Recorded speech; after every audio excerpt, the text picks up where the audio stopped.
আল্লাহ রাব্বুল আলামিন ৮ শ্রেণীকে ভালোবাসেন। এর মধ্যে ১ নম্বর হলো ইন্নাল্লাহা ইউহিব্বুত তাওয়াবিনা ওয়া ইউহিব্বুল মুতাতাহহিরিন।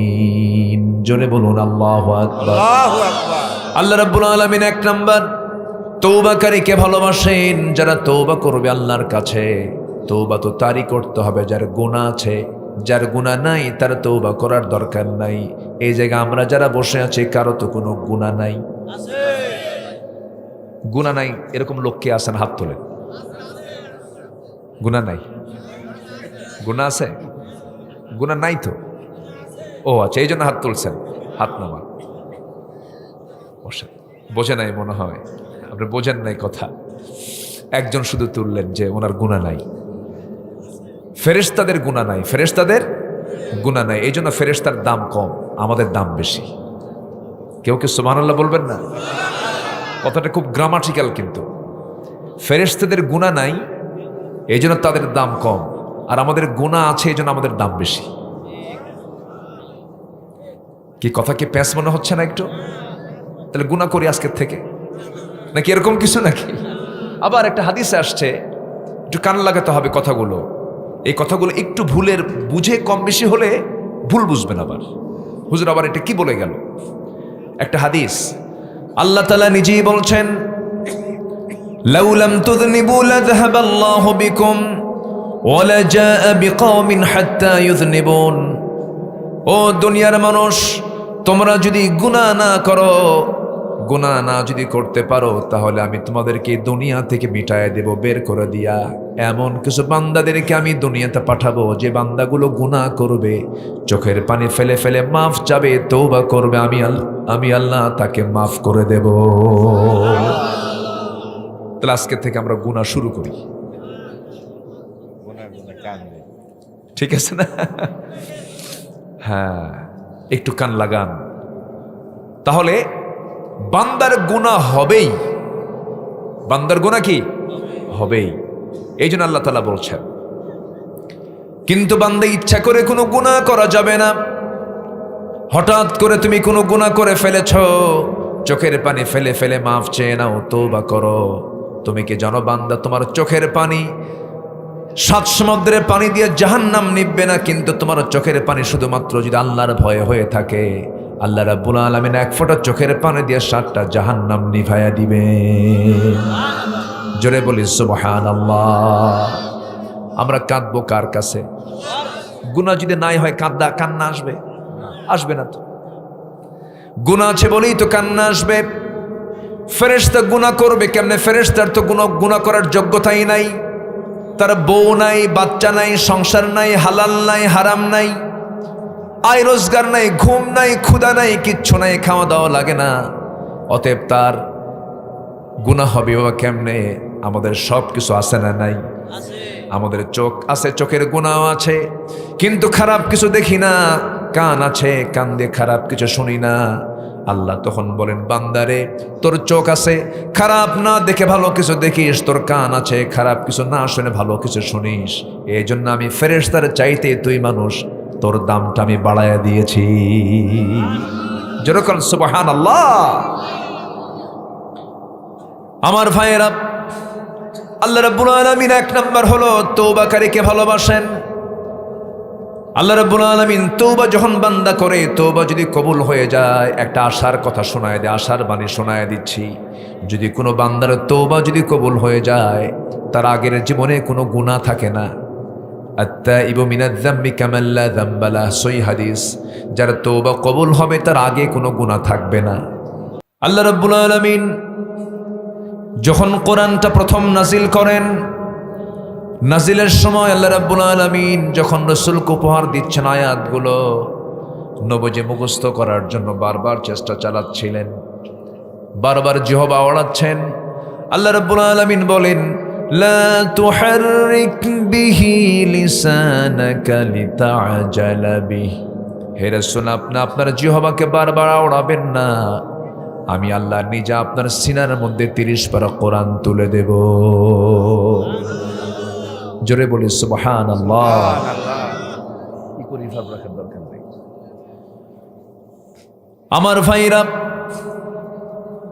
একটু মনোযোগ দিয়ে শোনার চেষ্টা করবেন। যে কোরআনটা আল্লাহ রাব্বুল আলামিন ১৫০০ বছর আগে নাজিল করলেন, আজ পর্যন্ত শুধু নয়, কিয়ামত পর্যন্ত যদি কেউ চেষ্টা করে এর মধ্যে চুল পরিমাণ কোনো ভুল কেউ প্রমাণ করতে পারবে? কেউ কি প্রমাণ করতে পারবে? এমন কি আপনার বিশ্বাস হয় নাকি? কেউ পারবে?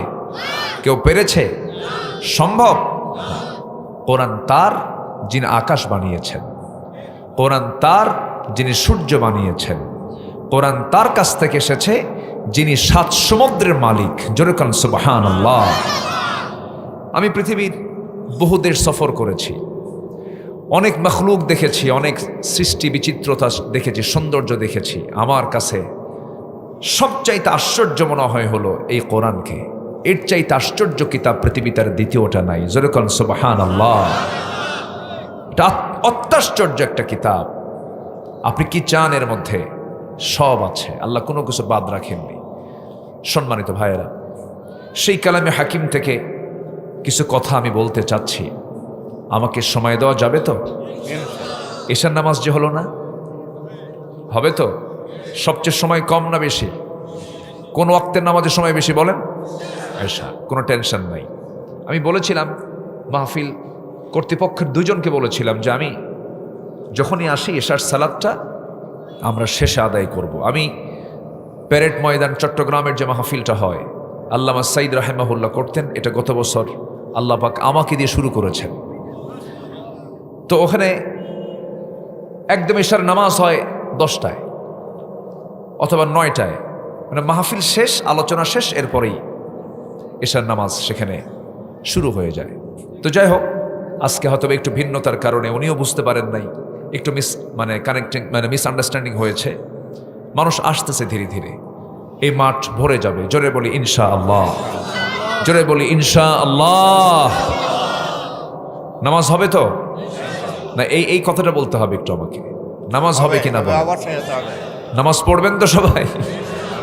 যে আল্লাহ যেন কবুল করেন। জোরে বলি আমিন। আমি কেন বললাম জানেন? ওয়াজ শুনতে খুব মজা পায় হুজুর, ওয়াজ শুনতে শুনতে খুব মজা পায় হুজুর, কিন্তু ওজুর পানি খুব ঠান্ডা। ওজুর পানি কি ঠান্ডা? আমার বন্ধুগণ, গোটা কালামকে যদি আমরা শর্ট করে নিয়ে আসি আর যদি বলি কোরআন তুমি বলে দাও তো তোমার মূল বক্তব্যটা কি? তোমার মূল বক্তব্য তোমার কি? তুমি একটু বলে দাও। আল্লাহ রাব্বুল আলামিন সুন্দর করে বলছেন, ইয়া আইয়ুহান নাসু উবুদু রাব্বাকুমুল্লাযী খালাকাকুম ওয়াল্লাযীনা মিন ক্বাবলিকুম লাআল্লাকুম তাত্তাকুন। জোরে বলুন আল্লাহু আকবার। হে মানব মণ্ডলী, তোমরা সেই মহান রবের গোলামি করো যে মহান রব তোমাদেরকে সৃষ্টি করেছেন। শুধু তোমাদেরকে সৃষ্টি করেন নাই, তোমার পূর্বের সকল মানুষকে সৃষ্টি করেছেন। জোরে বলি সুবহানাল্লাহ। তাহলে গোটা কোরআনের মূল বক্তব্য হচ্ছে, এই পৃথিবীতে আমার আপনার দায়িত্ব হচ্ছে কারো গোলামি না করে কারো গোলামি করা। কাউকে খুশি করার আগে কাকে খুশি করা? কারো প্রিয় পাত্র হওয়ার আগে কার প্রিয় পাত্র হওয়া? আল্লাহ। গোটা পৃথিবী আপনার ক্ষতি করতে চায়, 800 কোটি মানুষ আপনার বিরুদ্ধে, 2 শতাধিক রাষ্ট্র আপনার বিরুদ্ধে, কিন্তু আল্লাহ আপনার পক্ষে, আপনি বিজয়ী। গোটা পৃথিবী আপনার পক্ষে, সব মানুষ আপনার পক্ষে কাজ করতে চায়, কিন্তু আল্লাহ আপনার বিপক্ষে, আপনি পরাজিত, আপনি পরাজিত। এই জন্য সব অফিস ম্যানেজ করার আগে আগে যার অফিস ম্যানেজ করতে হবে, কার অফিস? আসতে বলবেন না, কার অফিস? অনেকে বলে জানো আমি কিন্তু অমক মন্ত্রীর নাম্বারটা আমার কাছে আছে, বলে না? অমকের পিএস এর সাথে আমার খুব ভালো কানেকশন। আরে অমক এসপি, ডিআইজি, অমক এমপি, মন্ত্রী তো আমার একদম হাতের কাছের মানুষ। জানো অনেক বিশাল ব্যাপার না। এই দুনিয়ার যা কিছু আপনি শক্তি ক্ষমতা যা দেখতে পাচ্ছেন সব ঠুনকো কাঁচের মতো শেষ হয়ে যাবে, কিন্তু যে অফিস কোনোদিন ধ্বংস হবে না, যে কার্যালয় কোনোদিন পুরাতন হবে না, যার ক্ষমতা কোনোদিন কমবে না, চুল পরিমাণ কমবে না, তিনি কে? আল্লাহ। আসতে বলবেন না, তিনি কে? অতএব সেই অফিসকে আগে আমরা সন্তুষ্ট করব। আল্লাহ পাক বলছেন, তুমি কি জানো যেদিন কোনো ছায়া থাকবে না আরশ আজিমের ছায়া ছাড়া, সে আরশ আজিমের ছায়ায় আমি আমার পছন্দের 7 ধরনের ব্যক্তিকে আমি জায়গা করে দেব। যেরকম সুবহানাল্লাহ। আমরা কি সে আল্লাহর প্রিয় পাত্র হব না ইনশাআল্লাহ? সবার আগে আমরা সন্তুষ্ট করব কাকে? আমরা সবার আগে প্রিয় বান্দা হব কার? আল্লাহ। তো আল্লাহ সবাইকে ভালোবাসেন না। আল্লাহ ভালোবাসেন কাদেরকে? আমি এই তালিকাটা আজকে দিয়েই আমি আলোচনা শেষ করব। আল্লাহ সবাইকে ভালোবাসেন না। আল্লাহ ভালোবাসেন 8 শ্রেণীকে। কয় শ্রেণীকে বলেন তো? 8 শ্রেণী। 8 শ্রেণীকে আল্লাহ পাক ভালোবাসেন। একটু মনোযোগ দিয়ে কথাগুলো আমরা শুনব, কারণ আমরা যদি আল্লাহর সুনজরে আসি, আমরা যদি আল্লাহর যদি একটু নেক নজরে আসি, আমাদের কোনো ভয় আছে বলেন তো? আমাদের কোনো লস আছে? অতএব আমরা আগে আল্লাহর সুনজরে যেন আসতে পারি, এজন্য আল্লাহ কাদেরকে ভালোবাসেন কোরআনে কারীমের দৃষ্টিতে আমি 8টা পয়েন্টে 8টা গুণ যাদের মধ্যে থাকবে আল্লাহ তাআলা তাদেরকে ভালোবাসবেন। আমি একটা একটা করে বলছি। আমাকে সময় দেওয়া যাচ্ছে তো ইনশাআল্লাহ? আল্লাহ কবুল করুন, জোরে বলি আমিন। আমার বন্ধুগণ, একটু মনোযোগ দিয়ে কথাগুলো শুনবেন। আল্লাহ রাব্বুল আলামিন 8 শ্রেণীকে ভালোবাসেন, 8টা গুণে গুণান্বিত ব্যক্তিকে ভালোবাসেন। এর মধ্যে 1 নম্বর হলো ইন্নাল্লাহা ইউহিব্বুত তাওয়াবিনা ওয়া ইউহিব্বুল মুতাতাহহিরিন। জোরে বলুন আল্লাহু আকবার। আল্লাহু আকবার। আল্লাহ রাব্বুল আলামিন 1 নম্বর তওবাকারীকে ভালোবাসেন। যারা তওবা করবে আল্লাহর কাছে, তওবা তো তারই করতে হবে যার গুনাহ আছে। যার গুনাহ নাই তার তওবা করার দরকার নাই। এই জায়গা আমরা যারা বসে আছি কারো তো কোনো গুনাহ নাই। গুনাহ নাই এরকম লোক কে আছেন? হাত তোলেন। গুনাহ নাই? গুনাহ আছে? গুনাহ নাই তো? ও আচ্ছা, এই জন্য হাত তুলছেন। হাত নামা। বসেন। বোঝে নাই মনে হয়, আপনি বোঝেন নাই কথা। একজন শুধু তুললেন যে ওনার গুনাহ নাই। ফেরেশতাদের গুনাহ নাই, ফেরেশতাদের গুনাহ নাই, এই জন্য ফেরেশতার দাম কম, আমাদের দাম বেশি। কেউ কেউ সুবহানাল্লাহ বলবেন না? কথাটা খুব গ্রামাটিক্যাল, কিন্তু ফেরেশতাদের গুনাহ নাই এই জন্য তাদের দাম কম, আর আমাদের গুনাহ আছে এই জন্য আমাদের দাম বেশি। কি কথা কি প্যাঁচ মনে হচ্ছে না একটু? তাহলে গুনাহ করি আজকের থেকে নাকি এরকম কিছু নাকি? আবার একটা হাদিসে আসছে, একটু কান লাগাতে হবে কথাগুলো। এই কথাগুলো একটু ভুলের বুঝে কম বেশি হলে ভুল বুঝবেন। আবার হুজুর আবার এটা কি বলে গেল? একটা হাদিস আল্লাহ তাআলা নিজেই বলছেন, লাউ লাম তুযনিবু লাযহাবাল্লাহু বিকুম ওয়া লাজাআ বিকওমিন হাত্তা ইউযনিবুন। ও দুনিয়ার মানুষ, তোমরা যদি গুনাহ না করো, গুনাহ না যদি করতে পারো, তাহলে আমি তোমাদেরকে দুনিয়া থেকে মিটায় দেব, বের করে দিয়া। এমন কিছু বান্দাদেরকে আমি দুনিয়াতে পাঠাবো যে বান্দাগুলো গুনাহ করবে, চোখের পানি ফেলে ফেলে মাফ চাবে, তওবা করবে, আমি আল্লাহ তাকে মাফ করে দেব। তাহলে আজকে থেকে আমরা গুনাহ শুরু করি, ঠিক আছে না? হ্যাঁ, একটু কান লাগান। তাহলে বান্দার গুনাহ হবেই, বান্দার গুনাহ কি হবেই। এই জন্য আল্লাহ তাআলা বলছেন, কিন্তু বান্দা ইচ্ছা করে কোনো গুনাহ করা যাবে না। হঠাৎ করে তুমি কোনো গুনাহ করে ফেলেছ, চোখের পানি ফেলে ফেলে মাফ চেয়ে নাও, তওবা করো। তুমি কি জানো বান্দা, তোমার চোখের পানি 7 সমুদ্রের পানি দিয়ে জাহান্নাম নিববে না, কিন্তু তোমার চোখের পানি শুধুমাত্র যদি আল্লাহর ভয়ে হয়ে থাকে, আল্লাহ রাব্বুল আলামিন 1 ফোঁটা চোখের পানি দিয়ে 7টা জাহান্নাম নিভাইয়া দিবে। জোরে বলি সুবহানাল্লাহ। আমরা কাঁদবো কার কাছে? গুনাহ যদি নাই হয় কান্না আসবে? আসবে না তো। গুনাহ আছে বলেই তো কান্না আসবে। ফেরেশতা গুনাহ করবে কেমনে? ফেরেশতার তো গুনাহ করার যোগ্যতাই নাই। তার বউ নাই, বাচ্চা নাই, সংসার নাই, হালাল নাই, হারাম নাই, আয় রোজগার নাই, ঘুম নাই, ক্ষুধা নাই, কিচ্ছু নাই, খাওয়া দাওয়া লাগে না। অতএব তার গুনাহ হবে বাবা কেমনে? আমাদের সব কিছু আছে না নাই? আমাদের চোখ আছে, চোখের গুনাহ আছে, কিন্তু খারাপ কিছু দেখি না। কান আছে, কান দিয়ে খারাপ কিছু শুনি না। আল্লাহ তখন বলেন, বান্দারে তোর চোখ আছে, খারাপ না দেখে ভালো কিছু দেখিস, তোর কান আছে, খারাপ কিছু না শুনে ভালো কিছু শুনিস। এই জন্য আমি ফেরেশতার চাইতে তুই মানুষ, তোর দামটা আমি বাড়ায়া দিয়েছি। যেরকম সুবহানাল্লাহ। আমার ভাইয়েরা, আল্লাহ রাব্বুল আলামিন এক নাম্বার হলো তওবাকারীকে ভালোবাসেন। আল্লাহ রাব্বুল আলামিন তওবা যখন বান্দা করে, তওবা যদি কবুল হয়ে যায়, একটা আশার কথা শোনায় দেয়, আশার বাণী শোনায় দিচ্ছি। যদি কোনো বান্দার তওবা যদি কবুল হয়ে যায়, তার আগের জীবনে কোনো গুনাহ থাকে না। আত্তাইবু মিনাজ যামবি কামান লা যামবা লাহ, সহিহ হাদিস। যার তওবা কবুল হবে তার আগে কোনো গুনাহ থাকবে না। একটু জোরে বলবেন না সুবহানাল্লাহ। এখন বিষয়টা হলো তওবা আমার কবুল হলো কিনা, তওবা আমার কবুল হলো কিনা, এটা একটা বিষয়। তওবা কবুল হওয়ার জন্য কিছু শর্ত আছে, একটু মনোযোগ দিয়ে কথাগুলো শুনবেন। আমার ভাষা বোঝা যাচ্ছে তো? কারো কোনো সমস্যা হচ্ছে না? বলি আলহামদুলিল্লাহ। তওবা কবুল আল্লাহর দরবারে যদি হয়ে যায়, আমি বড় ভাগ্যবান হয়ে যাব। আমার বন্ধুগণ, গুনাহ তো বান্দার হতেই পারে। এক মহিলা সাহাবীর কথা মনে হয়ে গেল। এক মহিলা সাহাবী জেনা করে ফেলেছেন। জেনা করার পর অনুতপ্ততা আসছে।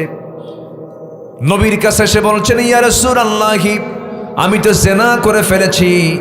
রাসূল বললেন, না, তুমি জেনা করো নাই। জেনার শাস্তি দেবার জন্য সাক্ষীর প্রয়োজন 4 জন। কয়জন? 4 জন।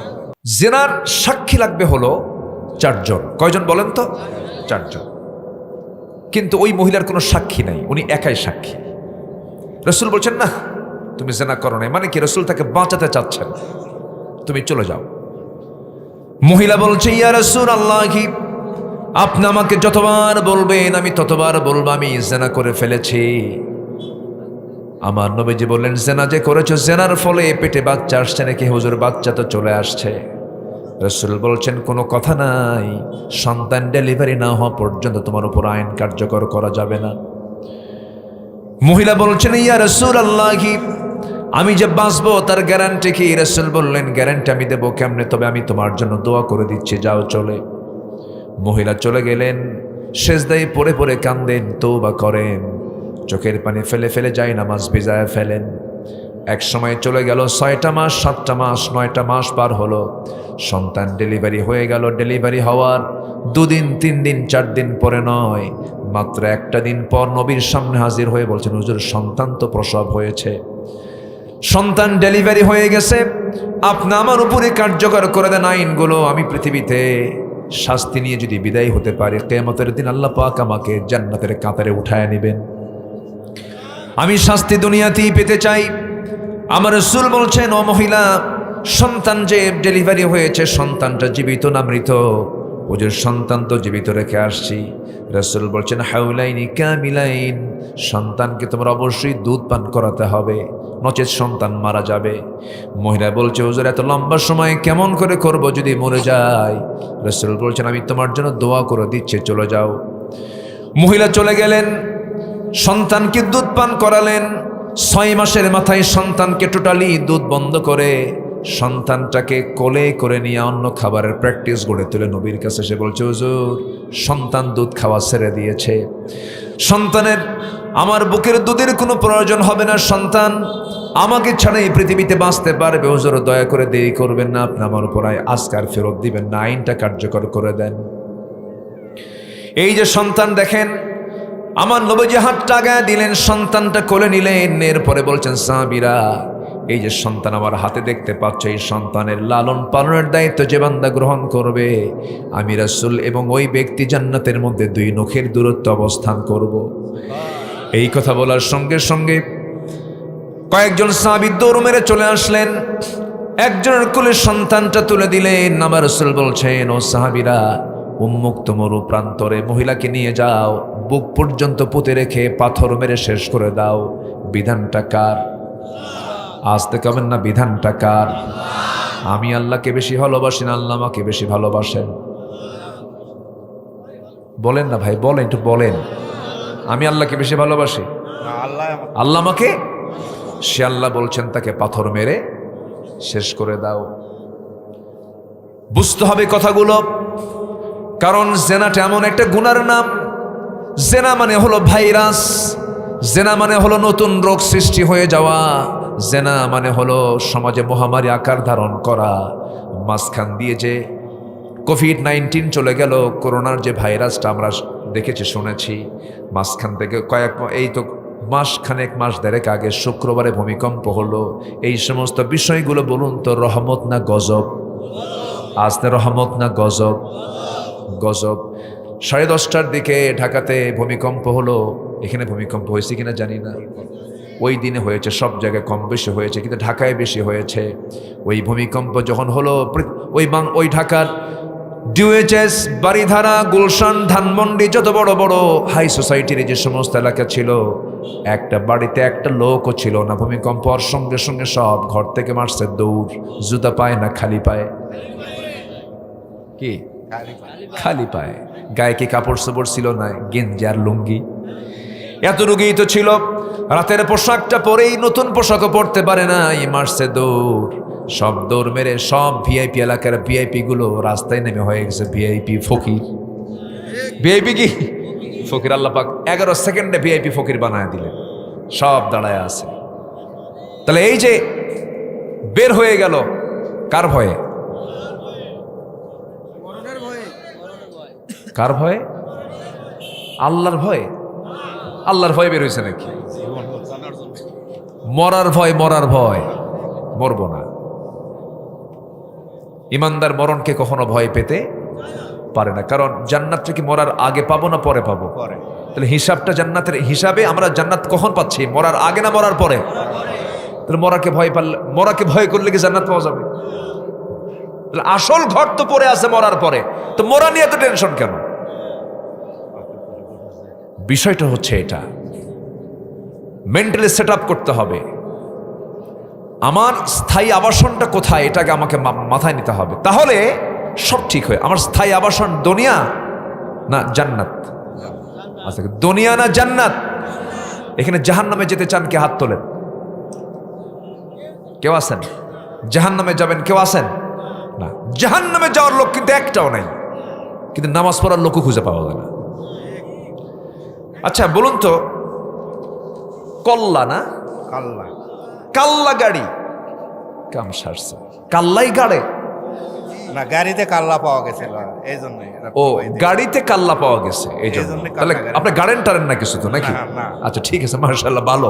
পানির ব্যবস্থা করতে যায় কাল্লাটা পাওয়া গেছে। ইতিহাসটা আপনি তাহলে জানেন? জি, আলহামদুলিল্লাহ। যাক, ওটার কাল্লা গাড়ির তফসির আমরা না শুনি, আমরা মূল জায়গায় যাই।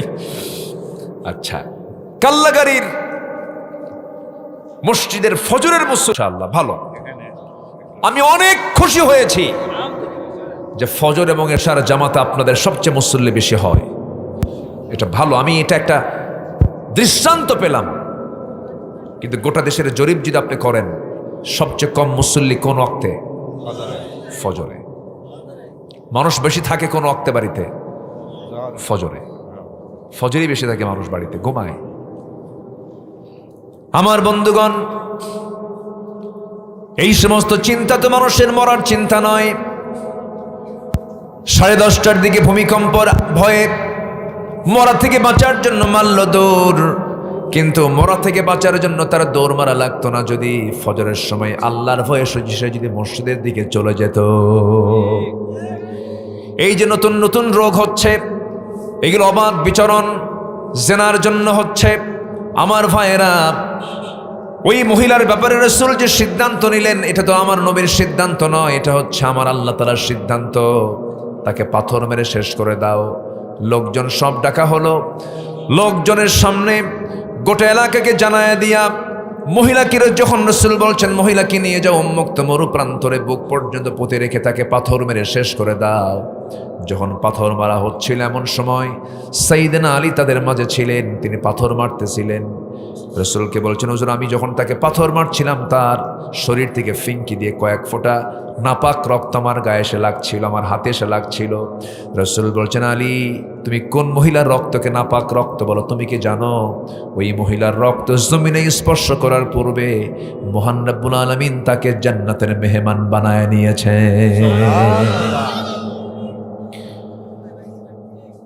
আমার বন্ধুগণ, আমার নবীজি বলছেন, আলী তুমি যা বলেছ বলেছ, আর বলতে যেও না, যা হয়েছে হয়েছে, আর তুমি বলতে যেও না। মহিলার জানাজার আয়োজন করো। আজকে ওই মহিলার জানাজার জন্য আমি কাউকে দায়িত্ব দেব না, আমি রাসূল নিজেই তার জানাজার ইমাম হয়ে যাব। জোরে বলে সুবহানাল্লাহ। আমার নবীজি জানাজায় হাজির হলেন, জানাজা সম্পন্ন করলেন। রাসূল কাদা কাদা কণ্ঠে বলছেন, সাহাবীরা কিছুক্ষণ আগে যে মহিলার জানাজা সম্পন্ন হলো, এই মহিলা জীবনের শেষ সময় পর্যন্ত যে পরিমাণ তওবা করেছে, এই তওবা যদি মদিনার ৭০ জন গুনাহগারদের মাঝে যদি বন্টন করে দেওয়া হতো, প্রত্যেকের গুনাহ মাফ করে ৭০ জনকে মহান রব্বুল আলামিন জান্নাত দিয়ে দিতেন। আমার বন্ধুগণ, এই মহিলাকে আল্লাহ রাব্বুল আলামিন মাফ করেছেন কিসের কারণে বলেন? তওবার কারণে। তওবাটা খুব গুরুত্বপূর্ণ বিষয়। আল্লাহ ৮ শ্রেণীকে ভালোবাসেন, ৮ ধরনের লোককে ভালোবাসেন। নাম্বার 1 হলো যারা তওবা করবে। আমরা তওবা করব একবার না বারবার? একবার না বারবার? আমার নবীজি রাসূল তওবা করেছেন একবার না বারবার? রাসূল নিজে বলেন, আমি নিজে তওবা করি ১০০ বার, তোমরাও তওবা করো ১০০ বারেরও বেশি বার তওবা করে সারাদিন। তুবু ইলাল্লাহ ফাইন্নী আতুবু ফিল ইয়াউমি মিআতা মাররাহ। এই জন্য আমার বন্ধুগণ, তওবা যার ভিতরে বারবার আসবে তার দ্বারা সহজে কোনো গুনাহ হবে না। তওবা করব আমরা, সুন্দর করে আল্লাহকে বলবো, আল্লাহ এই গুনাহ জীবনে আর করবো না, আমারে মাফ করে দাও। আপনি কি জানেন আমার আল্লাহ মাফ করার জন্য কত অস্থির হয়ে থাকেন? বান্দা যখন এক পা আল্লাহর দিকে দাঁড়া যায়, আল্লাহ তার দিকে 10 পা যান। বান্দাকে আল্লাহ মাফ করার জন্য প্রত্যেক রাতে, শুধু শবে কদর নয়, শুধু রমজান মাস নয়, বরাত নয়, মেরাজ নয়, 365 দিনের 365 রাত আল্লাহ রাব্বুল আলামিন আমাকে আপনাকে মাফ করার জন্য দুনিয়ার আকাশে চলে আসেন। সুবহানাল্লাহ। দুনিয়ার আকাশে আসেন। দুনিয়ার আকাশে এসে বলেন, আলা মিন মুস্তাগফিরিন ফাগফির লা, কোন ক্ষমা প্রার্থী আছে আমার কাছে ক্ষমা চাবে, আমি তাকে মাফ করে দেব। আমার বন্ধুগণ, আল্লাহ পাক তার আরশ আজিমটা কত দূর কেউ অঙ্ক করে হিসাব করে মিলাতে পারবেন না। আমরা তো আকাশেই পৌঁছতে পারি নাই। মানুষ মাত্র গবেষণা করে, আল্লাহর সৃষ্টি নিয়ে গবেষণা করে মঙ্গল গ্রহ পর্যন্ত গেছে, চাঁদের দেশ গেছে, গেছে না চাঁদের দেশে? চাঁদের দেশে মানুষ গেছে, মঙ্গল গ্রহে গিয়েছে। মানুষ যদি মনে করে আমি একটু সূর্যের কাছে যাব, সে জ্বলে পড়ে সারকার হয়ে যাবে, তবে তারকার দেশ তো যাই নাই, তারকার দেশে একটু যাব, এই চিন্তা যদি করে, তারকাটা এত বড়, এত দূরে, সূর্য পৃথিবী থেকে 13 লক্ষ গুণ বড়, আবার সেই সূর্যের চাইতে এক একটা তারকা আছে 33 কোটি গুণ বড়। একটু আস্তে কর সুবহানাল্লাহ, জোরে বলে সুবহানাল্লাহ। 33 কোটি গুণ বড় সেই তারকা। অসংখ্য তারকা আল্লাহ রাব্বুল আলামিন মহাশূন্যে ঝুলায় রেখেছেন। কি রেখেছেন? ঝুলায় ঝুলায় রেখেছেন, আটকিয়ে নয়, ঝুলায় ঝুলায় রেখেছেন। পরিভ্রমণ করতেছে সেই তারকাগুলো। সেই তারকার সবচেয়ে নিকটবর্তী তারকা, পৃথিবীতে সবচেয়ে নিকটবর্তী তারকার নাম হলো প্রক্সিমা সেন্ট্রাই। প্রক্সিমা সেন্ট্রাই যদি কেউ যেতে চায়, এই জাগতিক জীবন থেকে কোনো বিমানে করে, কোনো কপ্টারে করে গেলে হবে না, সে চেষ্টা করতে পারে নভোযান দিয়া। সর্বশেষ একটা নভোযান তৈরি করেছে বিজ্ঞান, অ্যাপোলো 11, যার ঘন্টার গতি হলো 39,000 কিলোমিটার। 39,000 কিলোমিটার বেগে যদি রওনা দিয়ে দেয়, পৃথিবীর সবচেয়ে নিকটবর্তী তারকার দেশ প্রক্সিমা সেন্ট্রাই তারা যেতে সময় লেগে যাবে 1,15,000 বছর মাত্র। যাবেন কারা কারা? হাত তোলেন, বলেন বাঁচবো কয়দিন, যাব কোন দিন? শুধু কাছের তারকা, আরো তারকা পড়ে আছে, মহাশূন্য পড়ে আছে, আকাশ তো পড়েই আছে। এ শুধু এক আকাশের একটু হালকা কথা বললাম। আর আমার আল্লাহ আছেন আরশ আজিম, এর উপর আরো 6 আকাশ, এর চাইতে ডাবল ডাবল বড়। সে আর শাজিম থেকে প্রথম আকাশে এসে বলেন, আমার কাছে মাফ চা, আমি তোকে মাফ করে দেব। এরপরও বান্দা ঘুম থেকে ওঠে না। শয়তানও শেষ রাত্রে বান্দার কাছে আসে। দেখেন, শয়তান কিন্তু তাল মতোই আসে। শয়তান শেষ রাতটা বান্দার কাছে আসে। শেষ রাত্রে এসে বান্দার শিওরে বসে এসে বলে, আলাইকা লাইলুন তাবিল, তোমার রাত বড় লম্বা, ঘুমাও ঘুমাও, তোমার রাত বড় লম্বা। আমার রাসূল বলেন, ওই সময় শয়তান 3টা গিট মেরে চলে যায়। ওই 3টা গিট যদি কেউ ছোটাতে চাও, তোমার কাজ হলো 3টা কাজ করবা। সুন্দর করে আজান শোনার সঙ্গে সঙ্গে নিজের পিঠটা বিছনা থেকে সরায় নিবা, 1 নাম্বার গিট ছুটে চলে যাবে। নাম্বার 2 হলো সুন্দর করে উত্তম করে 4 ফরজ সহ সুন্নত সহ ওযু বানায় নিবা, 2 নাম্বার গিট চলে যাবে। সুন্দর করে হেঁটে হেঁটে মসজিদের দিকে রওনা করবে, নামাজ শেষ করবে। 3 নাম্বার গিট ছুটে চলে গেল। 24 ঘন্টা শয়তান তোমার কাছে আসার সাহস পাবে না। জোরে বলি আল্লাহু আকবার। আমরা সবাই কাকে ভালোবাসবো বলেন? আল্লাহ ভালোবাসবেন, 8 ধরনের লোককে ভালোবাসবেন। এর মধ্যে 1 নম্বর হলো তওবাকারী। 1 নম্বর কি বলেন? আরো আছে কয়টা বলেন? আর 7টা। নুরু, আজকে শেষ না শুরু? বলেন শেষ না শুরু? আলহামদুলিল্লাহ, আমি খুব খুশি যে আপনারা সন্ধ্যার মধ্যে এত লোক হাজির হয়ে গেছেন। আল্লাহর মেহেরবানি, বলি আলহামদুলিল্লাহ। আমি আরো খুশি হয়েছি, কাল্লাগাড়ির ফজরের সালাত এবং এশার সালাত সবচেয়ে বড় হয়। এটা একটা প্রশংসার দাবি রাখে। এই গ্রাম একটা আদর্শ গ্রাম বলা যায়। অধিকাংশ মসজিদে ফজরের মুসল্লি পাওয়া যায় 2 থেকে 3 জন, 4 জন, বড় জোর 5 জন ম্যাক্সিমাম। তাও বুড়া চাচাগুলো আসে। যখন বলা হয়, চাচা আপনি ফজরের নামাজে এত কষ্ট করে আসছেন, কষ্ট হয় নাকি বাবা? বুড়ি নাই তো, বুড়ি থাকলে আমিও আসতাম না। বাস্তব নাই, মুসল্লি নাই। আমার বন্ধুগণ, নাম্বার 2 চলে আসি। সময়টা কম, এশার নামাজ তো হয়নি আমাদের। নাম্বার 2 হলো যারা পবিত্রতা অর্জনকারী, তাদেরকে আল্লাহ রাব্বুল আলামিন ভালোবাসেন। পবিত্রতা মানে হলো জাহান্নামে সবচেয়ে বেশি শাস্তি হবে ওই সমস্ত বান্দার যারা পেশাব থেকে নিজেকে পরহেজ রাখতে পারে না। অনেকে পেশাব করে দাঁড়ায়া থাকে, দাঁড়ায়া থেকে পেশাব করে। কুকুরের মতো চারিত্রিক মানসিকতা তাদের মধ্যে লালন হয়। এটা নয়, এটা নয়, বরঞ্চ মেডিকেল সায়েন্স বলছে যদি কোনো বান্দা পেশাবের এই জীবাণু থেকে নিজেকে মুক্ত না রাখতে পারে, বড় জটিল রোগে আক্রান্ত হয়ে যাবে। আমার বন্ধুগণ, এইরকম নাপাকি থেকে আমরা দূরে থাকব।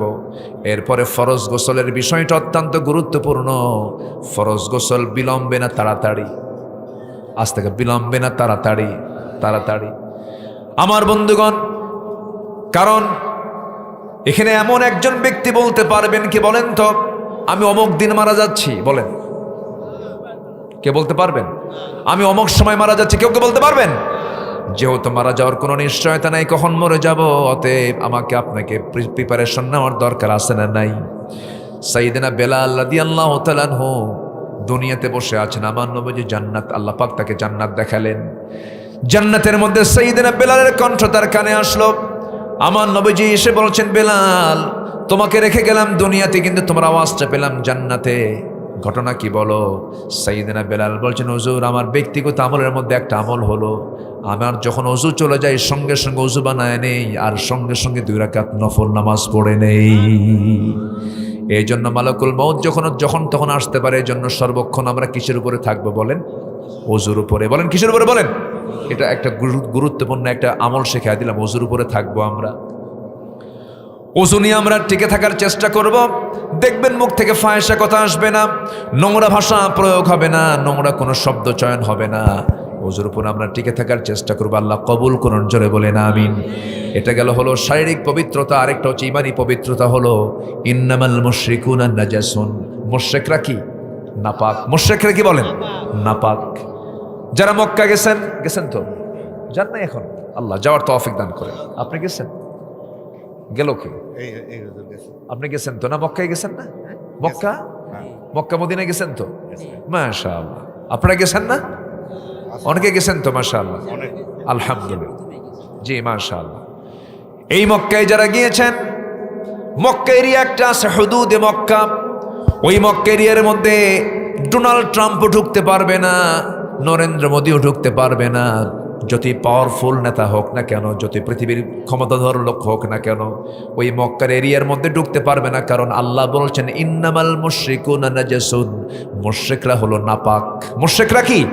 নাপাক, এরা ঢুকতে পারবে না। তাহলে ইমান না থাকাও নাপাকি, ইমান না থাকাও কি নাপাকি। এই জন্য মাঝে মাঝে বাজার করতে গেলে একটু সাবধানতা অবলম্বন করা উচিত, কোনো খাবার কিনতে গেলে একটু সাবধান হওয়া উচিত।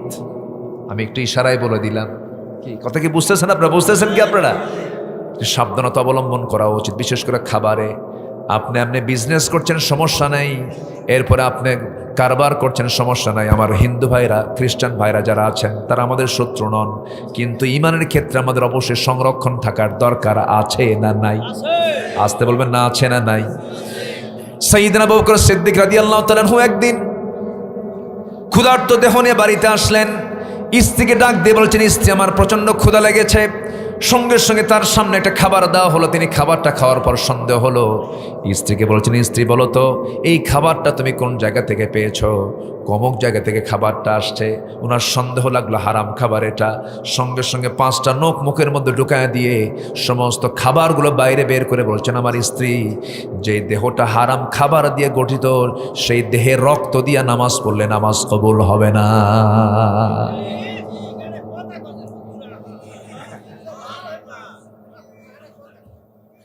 এটা আমার কথা না বাবাজি, বলেছেন মুহাম্মদ সাল্লাল্লাহু আলাইহি ওয়াসাল্লাম। দুপচাচা আদমদিগির ভাষা, দুপচাচা আদমদিগির ভাষা যে এত সুন্দর মায়া, আপনাদের ভাষার মধ্যে খুব মায়া আছে, এত সুন্দর টান দেন, মধ্যে মুত্তাসিল, মধ্যে মুনফাসিল, সব কিছু আছে মাশাআল্লাহ। বলি আলহামদুলিল্লাহ। বহুদিন আগে নোয়াখালী এক মাহফিল ছিল আমার, নোয়াখালী। তো আমাকে বলল, হুজুর গোটা দেশেই তো কথা বলেন, তো আমরা নোয়াখালী, আরা নোয়াখালীর মানুষ, আরা নোয়াখালীর মানুষ, তো আপনি একটু উত্তরবঙ্গের বাক্য বলেন যেটা আমরা বুঝবো না। তো আমি অনেকক্ষণ ধরে চিন্তা ফিকির করে ভাবলাম, বগুড়া, চারমাথা, মাটিডালি, বনানী, এই এলাকার যে ভাষাটা, আমি রিক্সাওয়ালা যেভাবে কথা বলে ওইভাবে আমি একটা বাক্য রেডি করে বললাম। তাকে বললাম, ভাই দেখেন তো বোঝেন নাকি? বলেন, কে রে তুই আলুতে আলু ওয়াক্কালি আলু। কি বুঝতেছেন কি কথা? বোঝার তো কথা মনে হয় নাকি? কে রে তুই আলুতে আলু ওয়াক্কালি আলু। এলাকায় এরকম না থাকলেও বুঝতেছেন তো নাকি? একই জেলা তো। তুমি আসলে তো আসলে, ওকে কেন নিয়ে আসলে? তুমি আমার দিকে ফেলফেল করে চেয়ে আছে। বললাম, ভাই আমি তো বলে ফেললাম বাক্য। কে কি বললেন? আমি বললাম, বুঝলেন কি আগে কম? উনি বলতেছে, বুঝলাম এটাই, যেহেতু একটা বাক্যের মধ্যে 3টা আলু, আলু নিয়ে কিছু একটা হবে মনে হয়। বরং তো এখানে কি আলুর কোনো ফাংশন আছে? আলু বলতে কিছু নেই। এই হলো ভাষা। সব ভাষার মধ্যে হাসা আছে। কি আছে? হাসা আছে। কিছু বুলি হয়, আবার কিছু বুলি গালি হয়ে যায়, কিছু বুলি গালি হয়ে যায়। আপনাদের ভাষার মধ্যে যথেষ্ট মায়া মমতা আছে। এত সুন্দর করে একটা কথা উনি বললেন, চাচা, ফাইন লাগলো কথাটা শুনে। সম্মানিত ভাইয়েরা, তাহলে রক্তটাকে আমরা হারাম করব না হালাল করব? বলেন, হারাম না হালাল? আমার বন্ধুগণ একটু কান লাগাবেন। নাম্বার 1, আল্লাহ পাক ভালোবাসেন তওবাকারীকে। নাম্বার 2 হলো পবিত্রতা অর্জনকারী যারা হবে তাদেরকে ভালোবাসেন। এবার নাম্বার 3-এ চলে আসেন, কাকে ভালোবাসেন? আল্লাহ রাব্বুল আলামিন, ইন্নাল্লাহা ইউহিব্বুল্লাযীনা ইউকাতিলুনা ফী সাবিলিহি সাফফান কাআন্নাহুম বুনয়ানুম মারসুস। আল্লাহ রাব্বুল আলামিন ওই সমস্ত বান্দাকে সবচাইতে বেশি ভালোবাসেন যারা আল্লাহর পথে সংগ্রাম করে। তারা পারস্পরিক সীসাডালা প্রাচীরের মতো কাতারবদ্ধ হয়ে তারা সংগ্রাম করে আল্লাহর পথে। আল্লাহ তাদেরকে দারুণ ভালোবাসেন। আমার বন্ধুগণ, মুনাফিককে চেনা যায় নামাজে না জিহাদে? বলেন বলেন বলেন। মুনাফিককে চেনা যায় নামাজে না জিহাদে? নামাজে মুনাফিক অংশগ্রহণ করতে পারে, নামাজ পড়তে কোনো বাধা নাই, কিন্তু আপনি জিহাদের ময়দানে সবাইকে পাবেন না, কারণ সেই জায়গায় রক্ত দেওয়ার সম্ভাবনা থাকতে পারে, জীবন চলে যেতে পারে। দেখেন না, অনেক নেতা আছে এরকম বক্তব্য দেয়, যত রক্ত লাগে দেব, প্রয়োজনে লোক পাঠাবো, আমি যাব না। আছে না নাই? আচ্ছা আমার বন্ধুগণ, আল্লাহ রাব্বুল আলামিন বলছেন আমি তাদেরকে খুব ভালোবাসি যারা আমার পথে সংগ্রাম করে, যারা সীসাঢালা প্রাচীরের মতো যারা যুদ্ধে অংশগ্রহণ করে, আমি তাদেরকে দারুণ ভালোবাসি। সাহাবে কেরামদের জীবনের দিকে তাকান, কি তাদের কোনো জীবনের মায়া ছিল না, তাদের সারা জীবনের চাওয়া ছিল আল্লাহ যেন আমাকে শহীদ হিসেবে কবুল করেন। তারই অংশ হিসাবে অনেক সাহাবী হাসতে হাসতে দুনিয়া থেকে বিদায় নিয়েছেন। আমার বন্ধুগণ, উহুদ যুদ্ধের প্রেক্ষাপট সবার জানা আছে, বদর যুদ্ধের কথা সবার জানা আছে। বদর যুদ্ধের ময়দানে ওবাইদ ইবনুল জাররাহ নামে একজন সাহাবী যুদ্ধে অংশগ্রহণ করলেন। বদর যুদ্ধ তেমন একটা যুদ্ধের নাম যে যুদ্ধে বাবা আসছে এক পক্ষ নিয়ে, ছেলে আসছে আরেক পক্ষ নিয়ে, ভাই আসছে এক পক্ষ নিয়ে আর ভাই আসছে আরেক পক্ষ নিয়ে, ভাই ভাইয়ের যুদ্ধ, বাপ বেটা যুদ্ধ, আত্মীয় আত্মীয় যুদ্ধ, রক্ত রক্ত যুদ্ধ। আমার নবীজি বদর যুদ্ধের দিন সকালবেলা বলছেন সাহাবীরা, যুদ্ধের ময়দানে গিয়ে তোমরা কেউ কারোর বাপকে পাবে, কেউ কারো ভাইকে পাবে, কেউ কারো নিজের আপনজনকে পেয়ে যাবে, শ্বশুরকে পাবে, জামাইকে পাবে, তোমরা কি লড়াই করতে পারবে নাকি? সঙ্গে সঙ্গে সাহাবে কেরাম বলছেন, ইয়া রাসূলুল্লাহি, আল্লাহর কসম করে বলি আমরা আল্লাহ এবং রাসূলকে জীবনের সকল কিছুর চাইতে আপনাকে বেশি ভালোবাসি। কোনো চিন্তা নাই, কোনো টেনশন নাই, ইয়া রাসূলুল্লাহি, ইয়া হাবিবাল্লাহি, কোনো চিন্তা করবেন না, আমরা আছি। যুদ্ধের ময়দানে ওবায়দা যুদ্ধ চালাচ্ছিলেন। এমন সময় দেখা গেল ওবায়দা নিজের জন্মদানকারী বাপকে সামনে পেলেন। সামনে পাওয়ার সঙ্গে সঙ্গেই মনে করলেন, আহারে এই বাবা আমাকে কোলে পিঠে মানুষ করেছেন, কেমন করে আঘাত করি। সঙ্গে সঙ্গে পরে ভাবলেন, আমার জন্মদানকারী বাপ হতে পারে, কিন্তু সে তো নবীর দুশ্মন, আল্লাহর দুশ্মন হয়ে যুদ্ধে আসছে। আজকে আমি যদি তাকে বাপ মনে করে ছেড়ে দেই, কিয়ামতের দিন আল্লাহ পাক আমাকে আসামির কাঠগড়ায় দাঁড় করাবেন। বাপকে বাপ না মনে করে, শিরকের প্রতীক মনে করে তরবারি আবার কষমুক্ত করে গর্দান বরাবর হাঁকায়া দিলেন, মস্তকটা ছিটকে পড়ে গেল। সঙ্গে সঙ্গে দুনিয়া থেকে বিদায় হয়ে গেল। বাপ সন্তানের হাতে দুনিয়া থেকে নিহত হয়ে গেছে। বদর যুদ্ধের পরে মুসলমানদের বিজয়ের পর সবার মুখে আনন্দ থাকলেও ওবায়দার মুখে হাসি নাই। রাসূল বলছেন, ওবায়দা হাসো না কেন হুজুর? আমার বাপ আজকে দুনিয়া থেকে বিদায় নিয়েছে। সাহাবে কেরামকে রাসূল বলছেন, কারা বিদায় করেছে বলো? হুজুর, ওবায়দা নিজে তার বাপকে আঘাত করেছে। আমার নবী বুকের সঙ্গে জড়িয়ে ধরে বলছে, ওবায়দা আজকে তোমার জন্য আল্লাহর জান্নাত ওয়াজিব হয়ে গেছে। জোরে কোন সুবহানাল্লাহ, আরো জোরে কোন সুবহানাল্লাহ। আমার বন্ধুগণ, শাহাদাতের তামান্না সবার হৃদয়ে থাকতে হবে, শহীদি চেতনা সবার হৃদয়ে থাকতে হবে। আমার বন্ধুগণ, ওমরে ফারুকের নাম সবাই শুনছেন তো নাকি? ওমরে ফারুকের নাম সবাই শোনেন না? কয় নাম্বার খলিফা বলেন? 2 নাম্বার খলিফা। বহুদিন আগে এক মাহফিলে বললাম, ওমর ফারুককে চিনেন কে? সামনে থেকে ছোট্ট একটা ছেলে দাঁড়ায় বলে, হুজুর আমি চিনি। কে? আমাদের বাড়ির দোতলায় ভাড়া থাকে। বললাম, তাই? তুমি ফার্স্ট হয়ে গেছো, তুমি যা জানছো তো উত্তর দিয়ে দিছো, ভালো। এই ওমর কিন্তু ভাড়ায় থাকা ওমর না। এই ওমর সাধারণ কোন ওমর নয়, দুবচা চাদম দিকের ওমর নয়। এটা হলো আমার নবীর সাহাবী ওমর, 2 নম্বর খলিফা। সারা জীবন দোয়া করেছেন, আল্লাহুম্মা রযুকনি শাহাদাতান ফি সাবিলিক ওয়াজআল মাউতি ফি বালাদি রাসূলিক। হে আল্লাহ, তুমি আমাকে শহীদে মওত দান করো আর আমার নবীর শহরে তুমি আমারে মৃত্যু দিয়ে দাও। এই দোয়া সারা জীবন করেছেন, আল্লাহ তার দোয়া কবুলও করেছেন। ফজর নামাজে দাঁড়ায় গেছেন। কিসের নামাজ? ফজর নামাজে দাঁড়ায় গেছেন। প্রথম রাকাত পড়েছেন। দ্বিতীয় রাকাতের রুকুতে যখন যাবেন, এক জালেম এসে তার ডান পাশে দিয়ে ঢুকে তার ডান পেটের ভিতরে, ডান সাইডে পেটের মধ্যে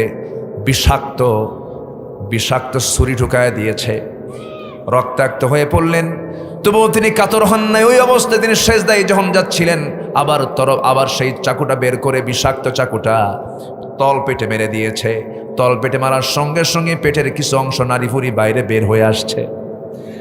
সাইয়েদনা ওমর ফারুক রাদিয়াল্লাহু আনহুর মুখে কোনো কান্না নাই, মুস্কি মুস্কি হাসি মারতেছে। না, হারে আমি কত বড় ভাগ্যবান, আমাকে কোনো মুসলমান আঘাত করে নাই, আমাকে আঘাত করেছে একজন অগ্নি উপাসক। আমি নিশ্চিত শহীদের মর্যাদা পেয়ে যাচ্ছি। যেরকম সুবহানাল্লাহ। তিনি যে সারা জীবন দোয়া করেছেন, সেই দোয়ার বাস্তবতায় চলে যাচ্ছেন। রক্তাক্ত অবস্থায় তিনি পড়ে গেলেন, সেন্সলেস হয়ে গেলেন। ফজর নামাজ আর পড়া হলো না। আমার বন্ধুগণ, চিন্তা করে দেখেন তারা কত বড় আল্লাহওয়ালা ছিলেন। আল্লাহর জিকিরকে 1 সেকেন্ডের জন্য বাদ দেন না, আল্লাহকে বাদ দেন, আল্লাহকে মোহাব্বত করা বাদ দেন নাই।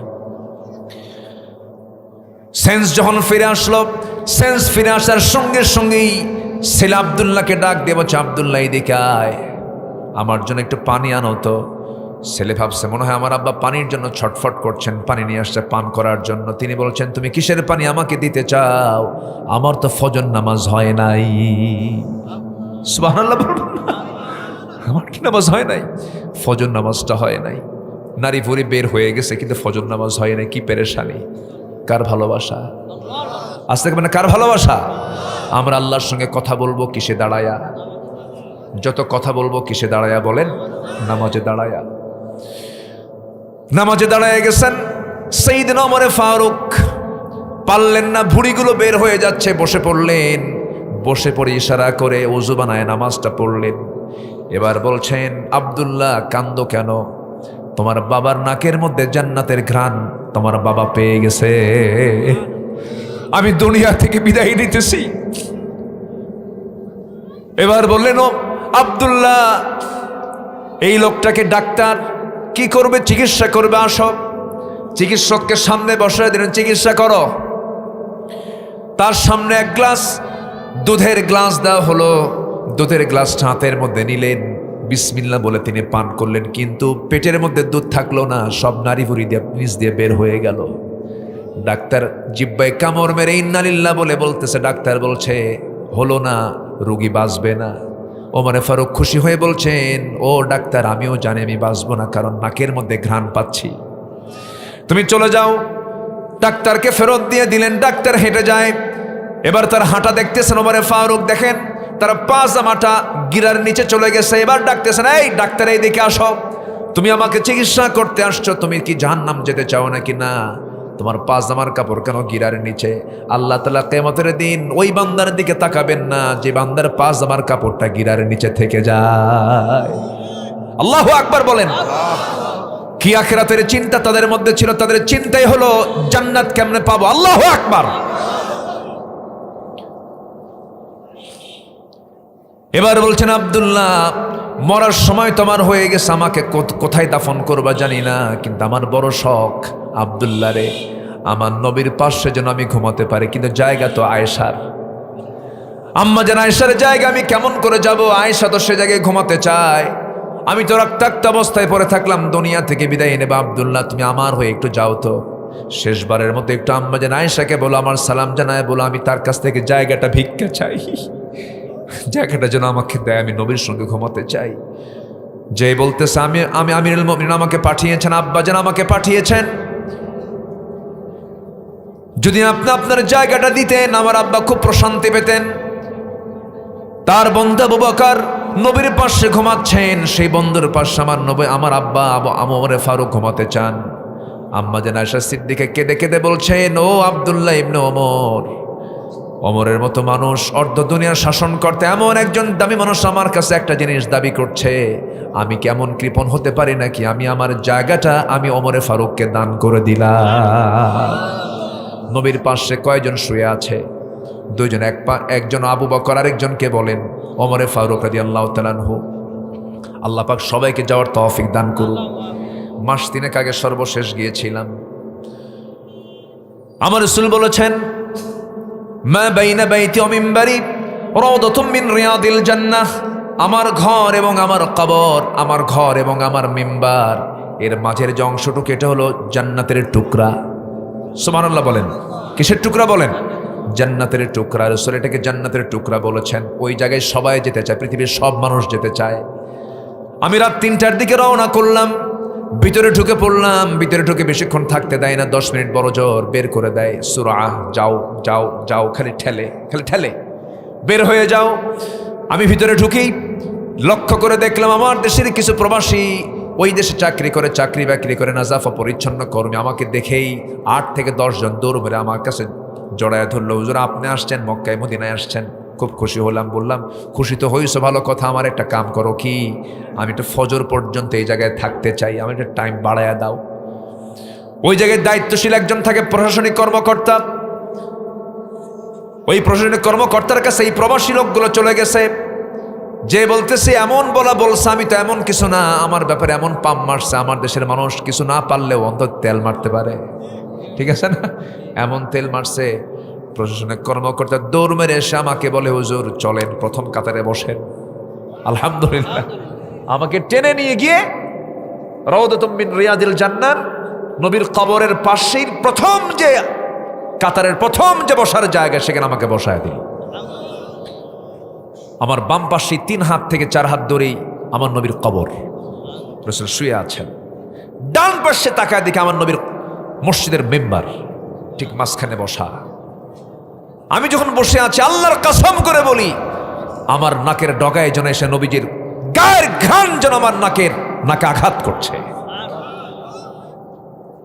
আমার নবীর কবরের পাশে বসে থাকলাম, ডান দিকে তাকালাম, শুধু একটা দোয়া করেছে, আল্লাহ বাড়ি তো বাংলাদেশ, মালাকুল মউত কোন দিন আসবে জানি না, তবে তোমার কাছে ফরিয়াদ, যেদিন মালাকুল মউত আসবে সেই দিন তুমি আমাকে দয়া করে মদিনা শরীফ পাঠায় দিবা,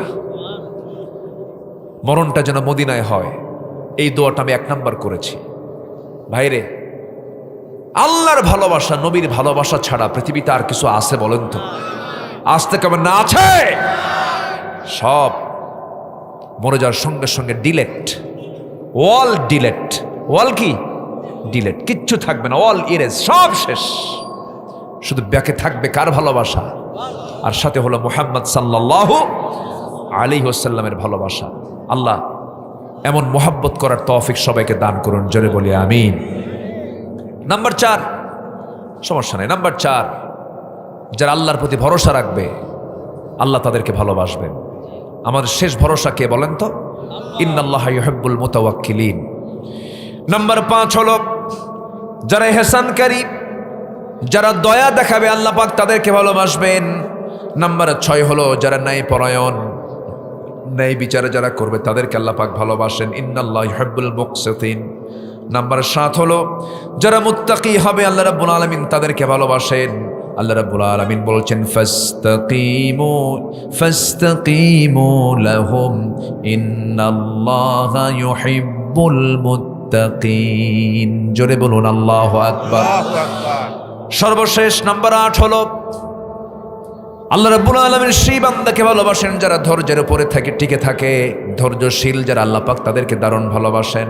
আল্লাহ রাব্বুল আলামিন বলছেন, ওয়া কাআইয়িম মিন নাবিয়্যিন কাতালা মাআহু রিব্বিয়ুনা কাসীর ফামা ওয়াহানু লিমা আসাবাহুম ফি সাবিলিল্লাহ وما ضعفوا وما استكانوا والله يحب الصابرين। জোরে বলুন আল্লাহু আকবার।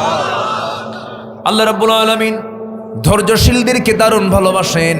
আমার বন্ধুগণ, ধৈর্য আছে যার, সফলতা আছে তার। বলেন তো, সংসার আগে না ধৈর্য আগে? বিয়ে আগে না ধৈর্য আগে? এই যে মাহফিলের শোনা আগে না ধৈর্য আগে? সব জায়গায় ধৈর্য লাগে। ব্যবসা আগে না ধৈর্য আগে? আপনি লুঙ্গির দোকান দিয়েছেন, 1 লুঙ্গি দেখে কাস্টমার লুঙ্গি নেবে না, 10 লুঙ্গি দেখবে। 10 লুঙ্গি দেখার পরও বলবে ভালো না, পছন্দ হলো না, চলে গেলাম, তাও রাগ করা যাবে না। আর আপনি যদি বলেন 10 লুঙ্গি দেখলি কেন, কিনবি না কেন, বাইন্দা থবো তোরে, ব্যবসা হবে? ব্যবসা গলে উঠবে। চেয়ারম্যান হয়েছেন, গালিগালাজ শুনতে হবে, ধৈর্যের পরিচয় দিতে হবে, কিন্তু আল্লাহ বলছেন ধৈর্য আনো, আমি তোমার সাথে আছি। জোরে বলুন সুবহানাল্লাহ। সবাই কি এশার নামাজ পড়বেন? কারা কারা একটু হাত তুলে দেখেন দেখি, এশার নামাজ পড়বেন কারা কারা? দেখি তোলেন না। ফজর পড়বেন? ফজর পড়বেন কারা কারা? হাত তোলেন দেখি। জোরে বলি ইয়া আল্লাহ, আমাদেরকে ফজর, জোহর, আসর, মাগরিব, ইশা 5 ওয়াক্ত সালাত আদায় করার তৌফিক তুমি আল্লাহ দিয়া দাও। জোরে বলি আমিন, আরো জোরে আমিন, আরো জোরে আমিন। আপনার কষ্ট দিয়ে ফেলেছে আপনাদেরকে, খুব কষ্ট পেয়েছেন। মায়েরা বোরকা পড়ে, পর্দা করে, আল্লাহ পাক খাস পর্দা করার তৌফিক দান করুন। জোরে বলি আমিন। সম্মানিত ভাইয়েরা, অনেক কথাই বলে ফেলেছি। সম্মানিত বন্ধুগণ, আরেকটা বিষয়, সেটা হলো ইনসাফ আমাকে আপনাকে বুঝতে হবে, ন্যায়পরায়ণতা। ধরেন এই চেয়ারটা হলো ক্ষমতার চেয়ার, এই চেয়ারে বসে বিচার হবে। 2 জন প্রার্থী আপনার সামনে আছে, একজন চোর, আরেকজন ভালো মানুষ, আপনার উচিত চোরের পক্ষে কথা বলা, নাকি নাকি কার পক্ষে? এই জন্য বললাম 54 বছর আমরা কাদের পক্ষে ছিলাম? চোরই তো। বিগত 16 বছর 28 লক্ষ কোটি টাকা তারা দেশ থেকে পাচার করে নিয়ে চলে গেছে। তাহলে আমরা কাদের পক্ষে কথা বলেছি? চোরই তো ছিল। 54 বছর যা ভুল হয়েছে, ভুল করেছি, আর ভুল করতে চাই না। আমরা আগামীর বাংলাদেশকে দেখতে চাই সৎ যোগ্য নেতৃত্বের বাংলাদেশ। তরুণ প্রজন্ম জেগে ওঠো, তোমাদের হাতে আগামীর বাংলাদেশ রচনা হবে। কোন চোর বাটপার সন্ত্রাসদের নেতৃত্বে আসনে বসতে দেব না আমরা। হাদির রেখে যাওয়ার স্বপ্ন তোমরা পূরণ করো। হাদি জীবন দিয়েছে, দেয়নি? হাসতে হাসতে জীবন দিয়েছে। তার রক্তকে সম্মান করে আমার দেশের যারা শত্রু, যারা দাদাগিরি করতে চায়, তাদের বিরুদ্ধে আমরা আধিপত্যবাদ বিরোধী আন্দোলন আমরা চালিয়ে যাব। আল্লাহ সেই তৌফিক সবাইকে দান করুন। জোরে বলে আমিন।